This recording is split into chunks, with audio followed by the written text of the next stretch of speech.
A vontade de Deus. A importância de conhecer a vontade de Deus. O que consideraremos agora é como um novo crente pode conhecer a vontade de Deus. Isto é de grande importância, pois a falta de tal conhecimento causa grande prejuízo à sua obra. Antes de alguém se tornar um cristão, viveu nas cobiças da sua carne, satisfazendo os desejos da carne e da sua mente. Por natureza, era um filho da ira, porque serviu apenas a si mesmo, tentou agradar a si próprio em todas as coisas. Fez qualquer coisa que o tornasse feliz, mas após ter crido no Senhor, reconhece Jesus de Nazaré como seu Senhor, a quem servirá. Por ser redimido não mais pertence a si mesmo. Ele confessa que, tendo sido comprado por preço, pertence ao Senhor e a ele servirá. Por esse motivo, a partir do dia em que é salvo, um filho de Deus experimenta uma mudança drástica em sua vida. Anteriormente sentia-se frustrado se não pudesse fazer como queria, mas feliz se pudesse agir conforme seu desejo. Tal felicidade originava-se de sua própria vontade, mas agora, seu centro foi mudado pois ele tem um Senhor. Se ainda vive conforme sua própria vontade, como antes, não se sentirá feliz, pelo contrário, seu mal-estar será imenso. Após ser salvo, você descobre que a causa do seu mal-estar está em seguir a sua própria vontade. Quanto mais você faz as coisas de acordo com seu desejo, menos feliz se sente. Mas se ao invés de seguir seu próprio pensamento você aprender a seguir a Deus pela nova vida que está em você, você terá paz e alegria. Isto é, verdadeiramente, uma mudança maravilhosa. Fazer a vontade de Deus traz grande alegria. Nunca pense por um momento que seguir sua própria vontade vai fazê-lo feliz.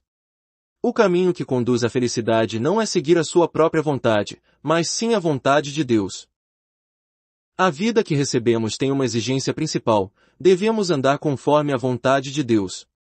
Quanto mais fizermos a vontade de Deus, mais felizes seremos. Quanto menos andarmos em nosso próprio caminho, mais reto ele será diante de Deus. Se não andarmos segundo nossa própria mente, teremos uma vida mais ascendente na presença de Deus. Mas se seguirmos nossa própria vontade, prosseguir se tornará mais difícil. A felicidade está na obediência, e não na vontade própria. Isto é algo que deve ser mostrado aos novos crentes. Quando cremos no Senhor, passamos por uma mudança no âmago do nosso ser. A primeira pergunta que agora fazemos é: que farei, Senhor? Paulo fez esta pergunta, nós também fazemos. Sempre que encontrarmos um problema, devemos nos humilhar sob a mão de Deus, dizendo: Senhor, não seja feita a minha vontade, mas sim a tua. Não importa quão difícil seja a circunstância ou prova, devemos aprender a obediência dizendo: Senhor, não a minha vontade, mas a tua vontade. A decisão do nosso futuro ou a escolha do nosso caminho, devemos depositá-los diante do Senhor e dizer: Senhor, não a minha vontade, mas seja feita a tua vontade.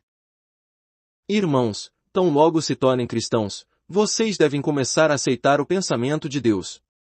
Somente sua vontade deve governar tudo. Ninguém deve viver conforme sua própria mente.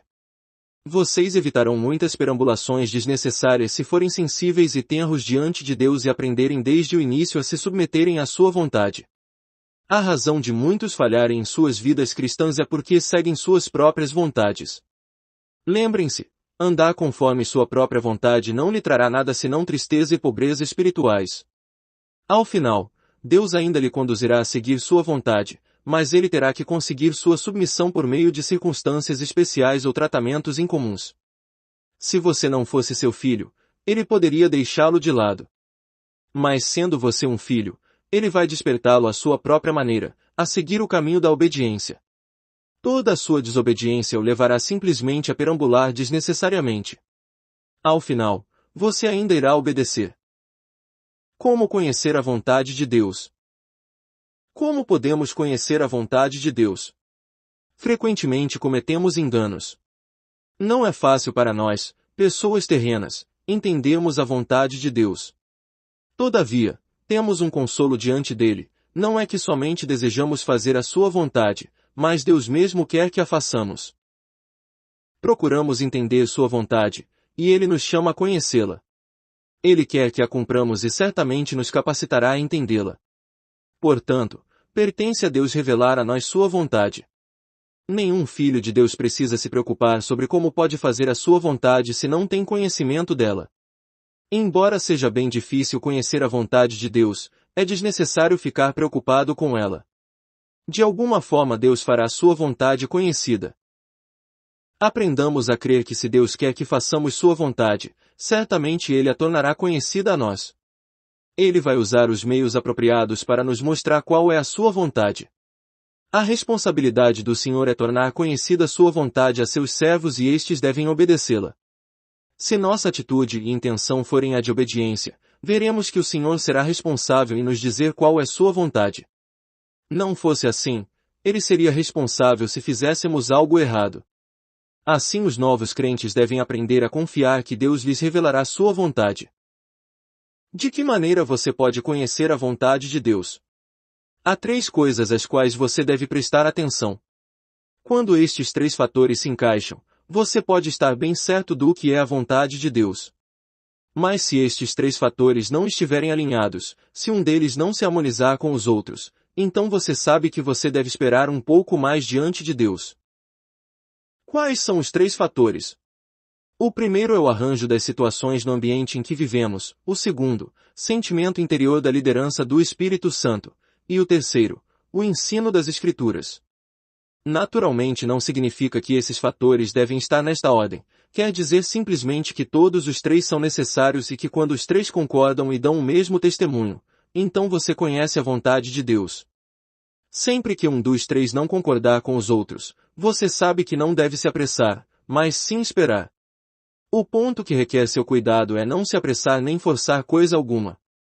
Haja apenas quando esses 3 fatores se encaixarem perfeitamente. 1. Acontecimentos que nos cercam.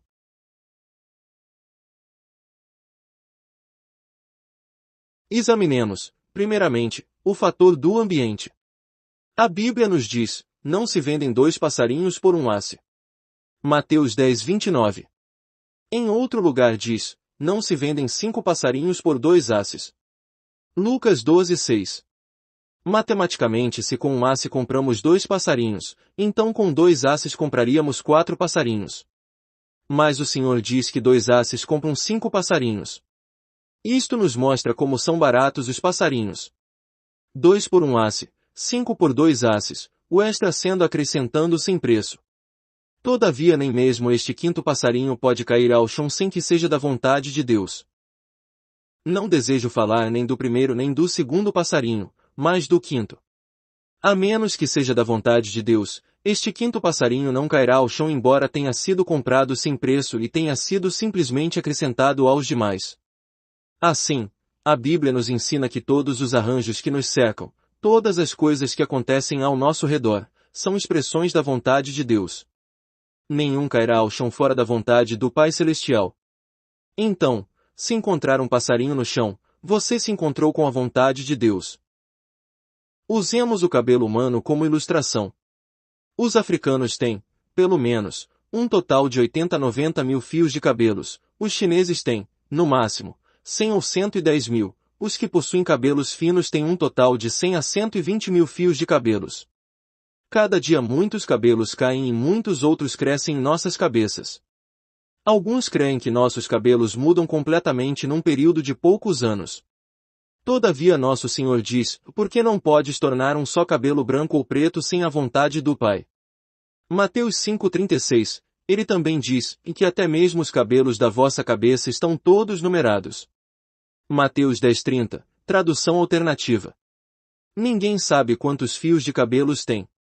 Quem jamais contou seus fios de cabelos? Mas Deus contou e numerou todos eles. Ninguém pode naturalmente tornar seu cabelo branco ou preto, é preciso a vontade de Deus para realizar tal mudança. Os novos crentes devem aprender a conhecer a vontade de Deus através do ambiente que os cerca. Não existe nada em nossas vidas que seja acidental. Todos os acontecimentos de cada dia são medidos pelo Senhor. Precisamos ver que tudo em nossas vidas, os acontecimentos, as famílias, maridos, esposas, filhos, colegas de escola, parentes, tudo é preparado para nós pelo Senhor.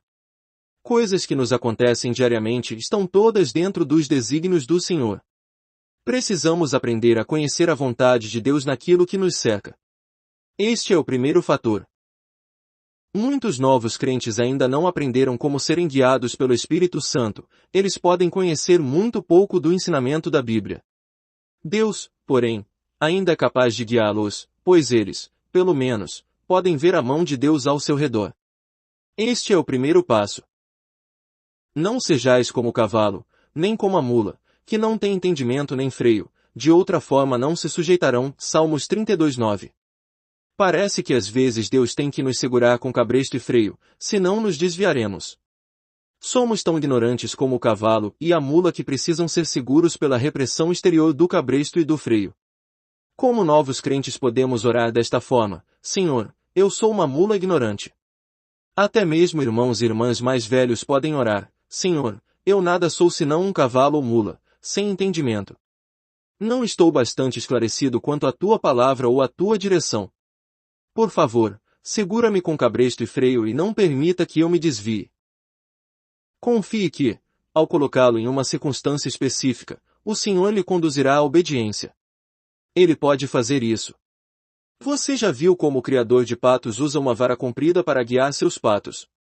A vara tem mais de 6 metros de comprimento e com ela o criador mantém os patos na direção correta. Quando os patos se desviam para um lado, ele usa a vara para que voltem.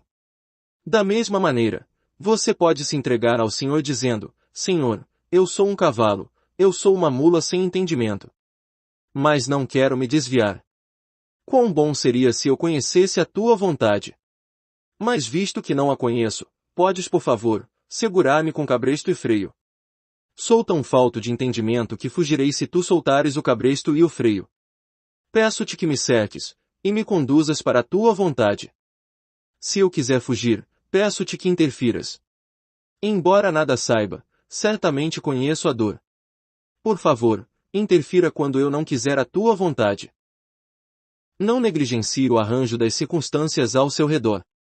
Precisamos nos entregar ao arranjo das circunstâncias que o Senhor prepara.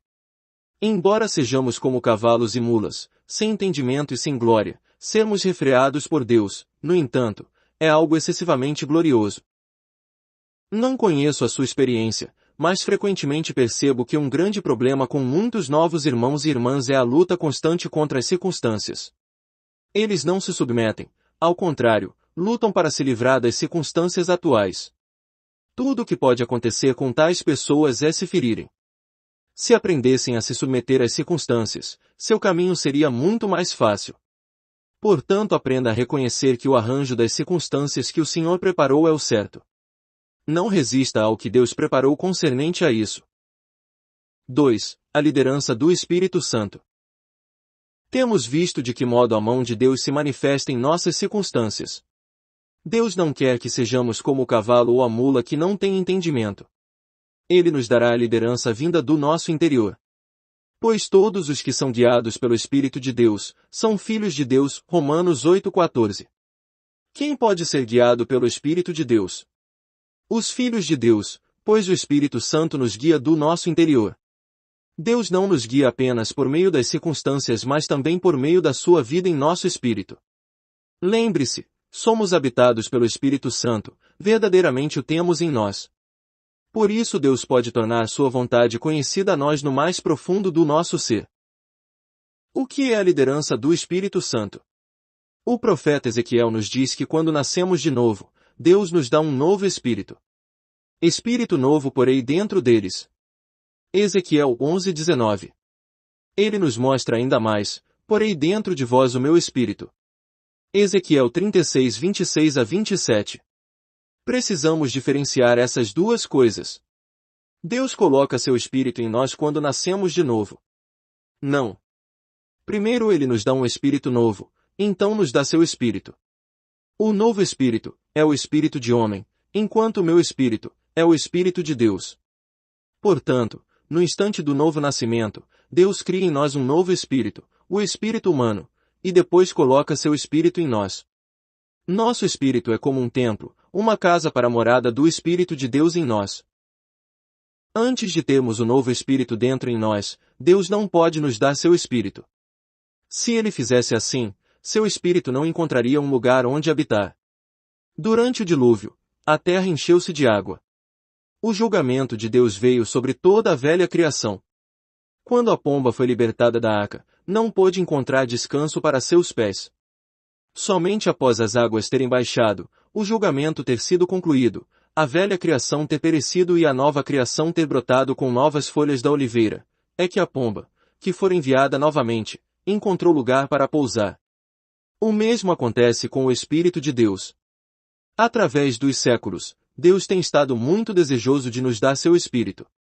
Todavia, o espírito do homem está não somente maculado e cheio de pecado, mas também morto. O espírito do homem pertence à velha criação, sua comunicação com Deus foi interrompida. Consequentemente, não há absolutamente a menor possibilidade de seu espírito habitar no homem mesmo que ele queira. Para que o Espírito de Deus possa habitar no homem, é necessário que o homem nasça de novo. Ele precisa ter um novo espírito em seu interior para prover uma morada onde o Espírito de Deus possa habitar. Novos crentes, vocês têm um novo espírito, e o Espírito de Deus também habita em vocês. O Espírito de Deus que habita em vocês lhes dirá qual é a vontade de Deus. O testemunho está dentro de vocês. Esta é uma característica do crente, ele não apenas entende por meio das circunstâncias mas também do seu interior. Ele não vê apenas o arranjo do Senhor nas circunstâncias que o cercam, mas o Senhor mesmo revela em seu interior qual é a sua vontade.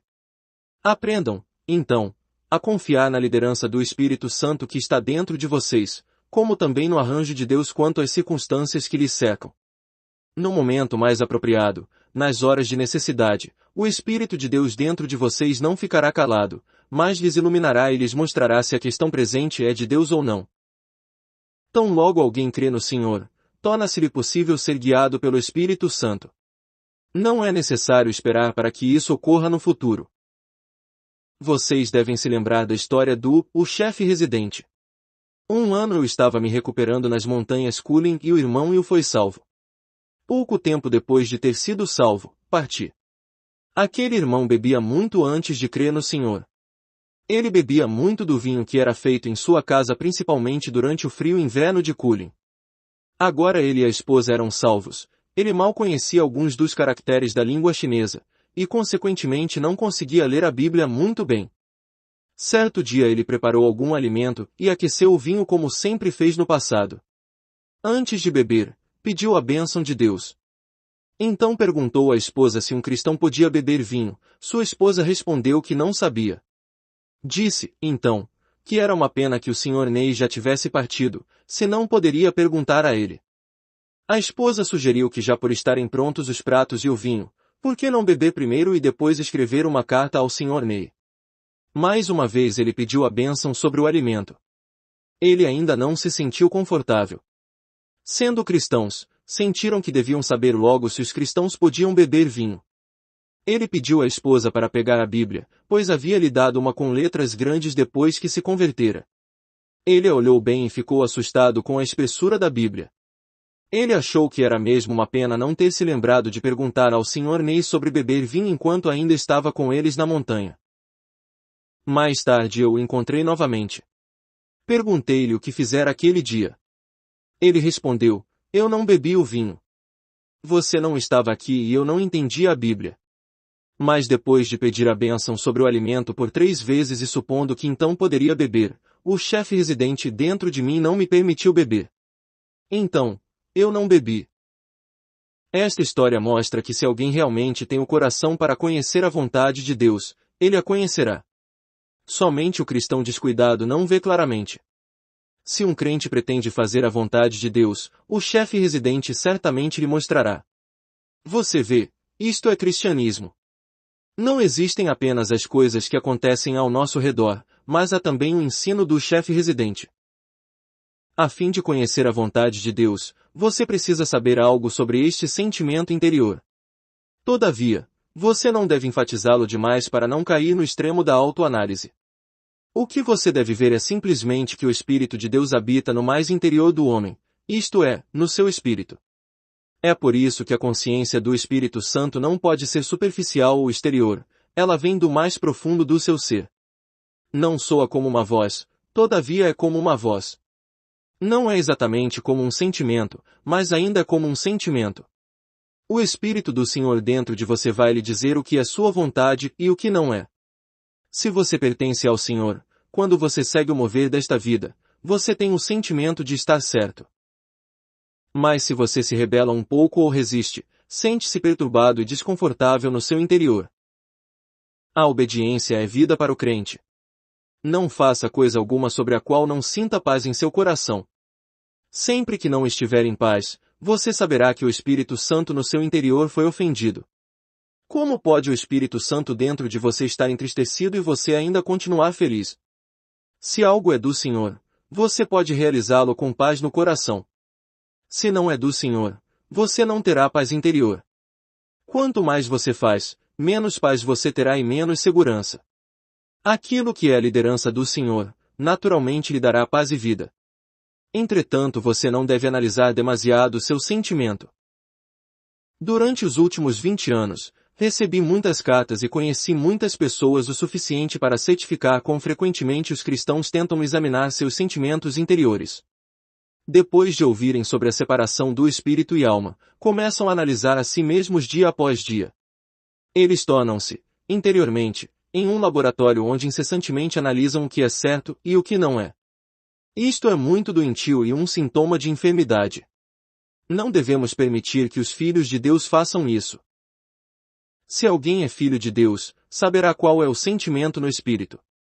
Se ele sabe que algo vem do espírito, isto é o bastante. Se ele entrar na análise do seu sentimento, pode se extraviar. Esperamos que os filhos de Deus evitem esta dificuldade. Não analise seus sentimentos incessantemente. A única ocasião em que você precisa fazer isso é quando não há bastante luz. Se a luz é suficiente, não há necessidade de análise. Você saberá imediatamente. Pelo Espírito de Deus que habita em você, você ficará esclarecido sobre todas as coisas. Se você quer obedecer a Deus, saberá, no seu interior, qual é a vontade dele. 3. O ensino das Escrituras. A vontade de Deus não se manifesta apenas nos acontecimentos e pelo seu Espírito que habita em nós, mas também nos é tornado conhecida através da Bíblia. Sua vontade foi revelada muitas vezes no passado, e isto está registrado na Escritura Sagrada. A vontade de Deus é uma, não são 2, nem 10, nem 100, nem mesmo 1000. Ele não muda de ontem para hoje. Sua vontade permanece a mesma para sempre. Por esta razão, os filhos de Deus devem conhecer a Bíblia. Nela eles encontrarão a revelação da vontade de Deus. A maneira como Deus vê uma coisa hoje é a mesma como a viu no passado. O que ele condenou antes, condena agora também. O que lhe dava prazer antes, ainda é seu prazer hoje. A Bíblia é o lugar onde Deus revela sua mente. Deus manifestou sua própria vontade com respeito a muitas pessoas e muitas coisas nos dias passados. Tudo isso está registrado na Bíblia. Por ser imutável, já existem vários exemplos relatados na Bíblia para nos mostrar qual é a vontade de Deus. É absolutamente impossível para Deus condenar algo hoje que ele já aprovou na Bíblia. Da mesma forma, o Espírito Santo nunca nos levará a fazer algo hoje que Deus já condenou na Bíblia. A vontade de Deus é uma. A Bíblia revela a vontade de Deus de uma forma muito abrangente. Ela não é um livro que fala apenas sobre umas poucas vidas ou toca em 2 ou 3 assuntos. Não, a Bíblia é muito abrangente, ela cobre tudo. Para uma pessoa conhecer a vontade de Deus, ela deve examinar a Bíblia. Deve ser como um juiz que examina as muitas decisões passadas no tribunal, a fim de chegar a uma decisão presente. A decisão de um tribunal hoje é baseada nas leis de ontem. A vontade de Deus já foi revelada na Bíblia. Olhando as decisões na sua palavra com respeito a diferentes assuntos, você sabe o que Deus busca hoje. Deus não muda de ideia uma vez e outra.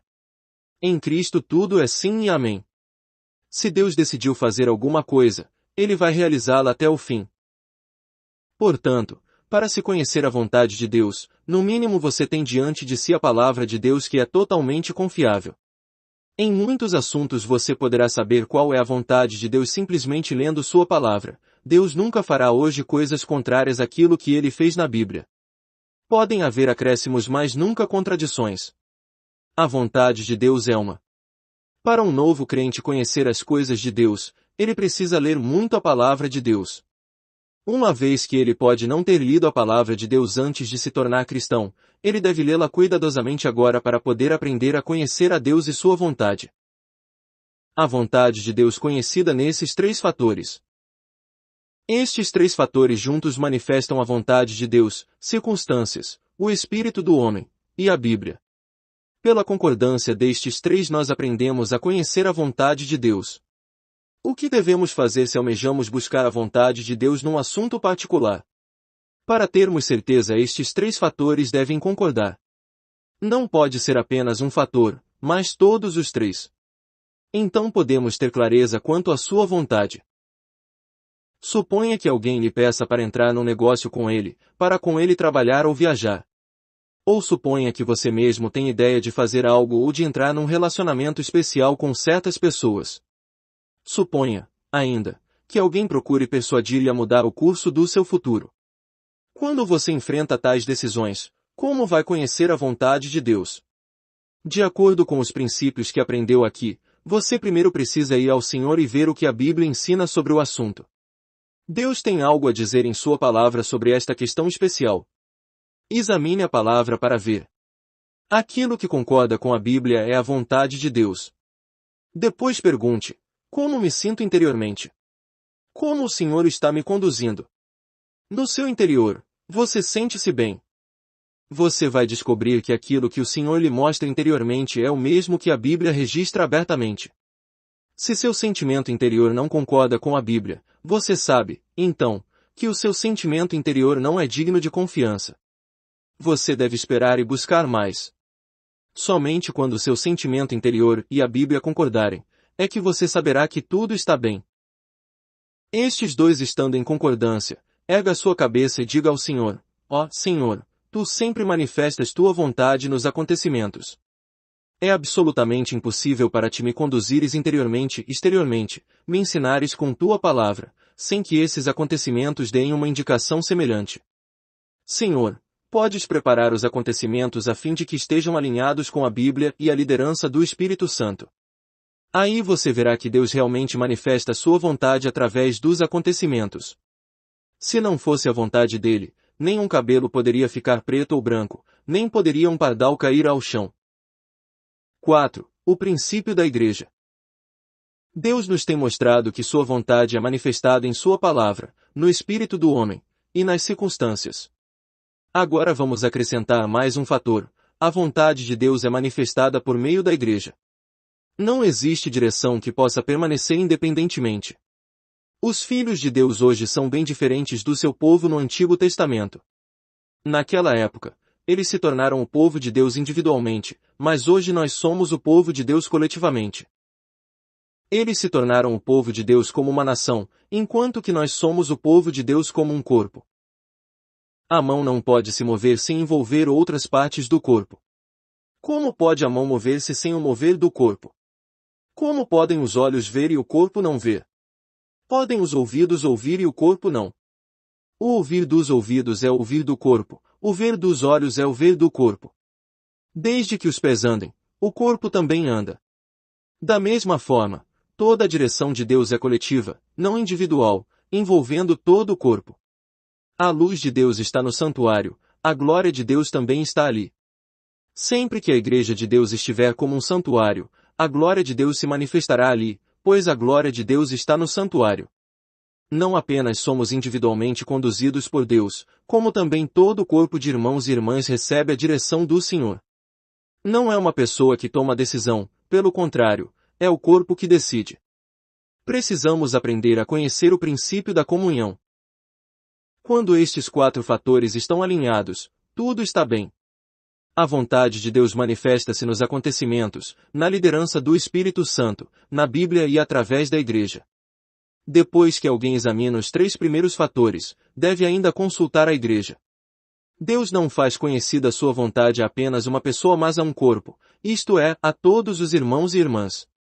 Portanto, é importante alguém estar esclarecido no sentimento interior, na palavra de Deus, nos acontecimentos e finalmente no consentimento da Igreja. Se eu fosse a única pessoa salva no mundo, então seria suficiente para que eu sozinho estivesse esclarecido com respeito à vontade de Deus. Mas há muitas pessoas salvas no mundo, e o Senhor diz que Ele habita no meio delas. O ensinamento de Mateus 18 é que eu devo ouvir a igreja. Naquela passagem há um irmão que ofendeu outro irmão. O irmão que ofendeu deve ser informado da sua ofensa. Não é estranho que ele deva ser informado. Ele não tem sensibilidade sobre isso como tem o outro irmão. Sendo um cristão, ele deveria ser o primeiro a ter consciência do seu pecado. Ao invés disso, ele precisa ser repreendido. Ele é informado que pecou contra outro irmão, mas está totalmente inconsciente disso. Seu sentimento luta contra o sentimento do outro. Quando o irmão que foi ofendido consulta a outros irmãos, todos eles sentem que o primeiro irmão pecou. Então todos vêm a ele e lhe dizem que está errado. Suponhamos que ele ainda sinta honestamente que não está errado. Às vezes as pessoas estão desonestamente nas trevas, mas esse irmão está honestamente nas trevas. O que fazer então? O assunto deve ser levado à igreja. Se todos os irmãos e irmãs julgarem que o irmão que ofendeu está errado, embora ele mesmo não sinta isso, o Senhor diz que ele deve ser considerado como gentil e publicano. Você vê o que é a orientação. A orientação significa que você vê a igreja. Isto é maravilhoso. Nunca pense que você está certo e o corpo inteiro está errado. Você deve aprender a aceitar o julgamento da igreja. Quando todos os irmãos e irmãs concordam em seu sentimento, você deve ser cuidadoso e aceitar o sentimento da igreja. Este é um princípio bíblico. A vontade de Deus é manifestada na igreja. Por esta razão, o Senhor Jesus diz: tudo quanto ligardes na terra será ligado no céu, e tudo que desligardes na terra será desligado no céu, em Mt 18h18. A igreja está onde habita a luz de Deus. A igreja é o lugar de habitação de Deus. O julgamento da igreja é o julgamento do Senhor. A segurança vem da concordância desses três fatores. A igreja deve aprender a andar na luz de Deus. Sua responsabilidade é tremenda. Se ela agir descuidadamente na carne ao invés de servir a Deus no Espírito, seu julgamento não será digno de confiança. A igreja deve ser espiritual, e os irmãos e irmãs devem se sujeitar à autoridade. Então a vontade de Deus será manifesta através destes quatro fatores. Para conhecer a vontade de Deus, você deve estar claro quanto ao ensino da Bíblia, claro concernente ao seu sentimento interior, claro quanto ao arranjo circunstancial de Deus, e também claro quanto ao pensamento da igreja. Quando estes quatro fatores concordam inteiramente, você tem um caminho reto diante de você. Você está seguro concernente à vontade de Deus. A grandeza do conhecimento da vontade de Deus. Muitos parecem pensar que conhecer a vontade de Deus é uma coisa pequena, mas deixe-me dizer-lhe, para nós que somos apenas como pequenos insetos, conhecer a vontade de Deus é, verdadeiramente, uma grande coisa. Por muitos anos eu tenho pensado no quão maravilhoso é podermos pretender conhecer a vontade de Deus, sendo nós como insetos e vermes, todavia conhecemos as decisões de Deus. Não é isto uma coisa enorme, algo digno de nos gloriarmos? Que os novos crentes possam reconhecer que é glorioso conhecer a vontade de Deus. Tenho andado neste caminho por mais de 20 anos, conhecemos algo da grandeza de conhecer a vontade de Deus. Deus digna-se fazer sua vontade conhecida a nós. Precisamos nos curvar e adorar e valorizar este conhecimento. O problema do homem. Finalmente, embora todos os quatro fatores precedentes pareçam dar uma indicação positiva, não existe necessariamente uma garantia de que alguém encontrou a vontade de Deus, pois aquele que acredita em métodos pode não estar certo. Ele precisa clamar do fundo do seu coração: Senhor, sou teu servo, vou fazer a tua vontade. No Antigo Testamento havia normas para o escravo que desejava ser do seu senhor para sempre. Sua orelha seria perfurada por uma sovela no umbral da porta, Deuteronômio 15:17. Do ponto de vista humano isto pode parecer cruel, mas o Senhor nos mostra que é isto que devemos fazer. Devemos ir ao Senhor e dizer: minha orelha foi furada na porta. Meu ouvido está aberto para ouvir tua palavra. Eu te servirei e alegremente farei a tua vontade. Do meu coração eu suplico que tu me permitas te servir, pois tu és o meu Senhor. Tenho um forte desejo de ser servo. Deixa-me ouvir tua palavra, conhecer a tua vontade. Devemos ir ao Senhor e pedir para ouvir sua palavra. Nossas orelhas estão furadas para ouvirmos sua palavra. Esperamos pela ordem do Senhor, esperamos para sermos enviados.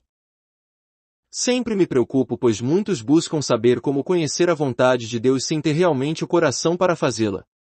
Eles querem conhecer o método próprio. Parecem contemplar a vontade de Deus como uma espécie de conhecimento a ser estocado e sem uso. Consultam a Deus para saber sua vontade, mas depois conferem com seus próprios pensamentos.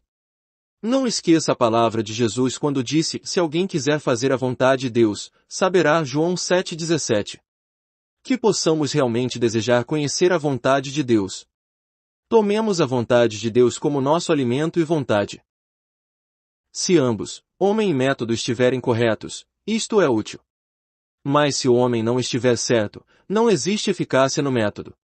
O que mais temos são pessoas querendo saber o método de como conhecer a vontade de Deus, sendo ao mesmo tempo, rebeldes diante dele. Posso relembrá-los que o caminho cristão é um caminho transcendente. Se você tem um coração caloroso e perfeito para com Deus, desejoso de fazer sua vontade, então você saberá embora desconheça totalmente os métodos. Deus tornará sua vontade conhecida àqueles que nada sabem de métodos. É algo maravilhoso que os olhos do Senhor passam por toda a terra, 2 Crônicas 16:9. A palavra por no hebraico dá a ideia de olhar novamente, como se o primeiro olhar não fosse adequado. Os olhos do Senhor passam de um lado para outro, para descobrir se há alguém que busca por sua vontade. A este, Deus se manifestará. Hoje, com um coração perfeito para com o Senhor, você pode dizer, Senhor, eu realmente quero a tua vontade. Deixe-me dizer, e, mesmo que não conheça nada sobre os métodos para conhecer a vontade de Deus, você ainda assim a conhecerá. Deus deve mostrar a você sua vontade. Ele deve revelar seu coração a você. Ele pode até usar o relâmpago no céu para comunicar a você a sua mente. Nenhum crente precisa esperar por anos antes de poder conhecer a vontade de Deus.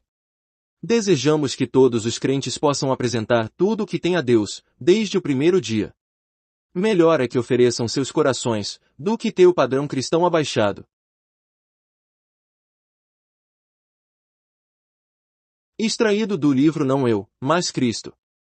Vatmanei. Inscreva-se no canal. Desfrutar é bem melhor.